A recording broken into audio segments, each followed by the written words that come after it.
আগমনের আর মাত্র 12 দিন বাকি, তারপরই অবসান ঘটতে চলেছে আমাদের সকলের অপেক্ষার। নমস্কার, আমি দোলন, আপনারা দেখছেন বিগ নিউজ।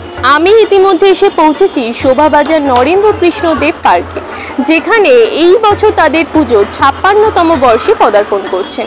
এবং এই বর্ষের কি নতুন চমক থাকছে, অর্থাৎ তাদের পুজোর থিমের কি চমক থাকছে এবং মানুষদের অর্থাৎ দর্শনার্থীদের কি বার্তা দিতে চলেছেন, সেই সম্পর্কেই আমরা সরাসরি কথা বলে নেব তাদের সাথে। আর মাত্র কিছুদিন, তারপরই অবসান ঘটবে প্রত্যেক বাঙালির অপেক্ষার। বাঙালির আবেগ, বাঙালির ভালোবাসা জড়িয়ে রয়েছে এই কটা দিনকে ঘিরে। পুজোর আগে শেষ প্রস্তুতির চিত্র ফুটে উঠেছে সব জায়গায়, এবং সেই চিত্রের কিছুটা অংশ তুলে ধরেছি আমরা আপনাদের সামনে। সেই সূত্রেই আমরা চলে গেছিলাম শোভাবাজার নরেন্দ্র কৃষ্ণদেব পার্কে। এবছর কি কি চমক থাকছে তাদের দর্শনার্থীদের জন্য, সরাসরি দেখে নেব সেই চিত্রগুলি।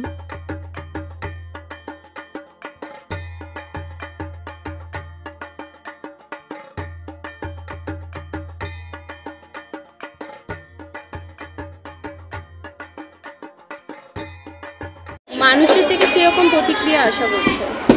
মোটামুটি এই জায়গাটাতে একটা ভালো ক্রাউড হয়।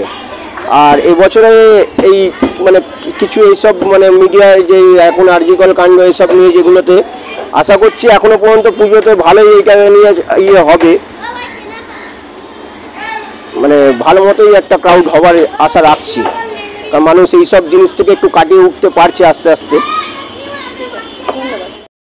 তাহলে আমরা জেনে নিলাম তাদের এবছরের ভাবনা বিবর্তন। যুগের সাথে তাল মিলিয়ে শুধুমাত্র মানুষের বিবর্তন নয়, পাশাপাশি যন্ত্রের বিবর্তনও তারা চাক্ষুষ তুলে ধরছে আমাদের সামনে, এমনটাই বলছেন তারা। ক্যামেরায় অভিরূপের সাথে দোলন, বিগ নিউজ, কলকাতা।